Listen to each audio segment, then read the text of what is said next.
Hi LifterLMS users. Do you want to create achievements after course completion? Here is how you can easily do that. Hover on Engagements and click Achievements in your WordPress dashboard. Then click Add Achievement button. Fill in the title, content and then select an image.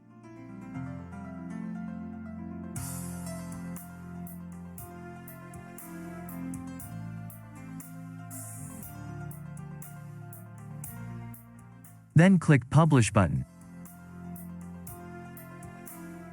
Next, you will need to add an engagement. Enter your engagement information and set your engagement triggers.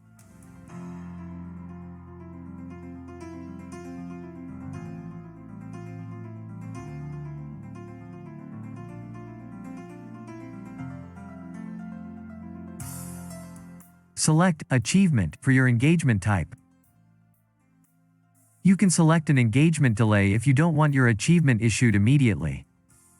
Also, make sure to select your engagement trigger, the event that causes the achievement to be issued, for example completion of a course. Make sure to click Publish when you are done. Note that, after a student has earned an achievement, they can be viewed in their dashboard. Thank you for watching. Please subscribe to our channel for more videos related to LifterLMS.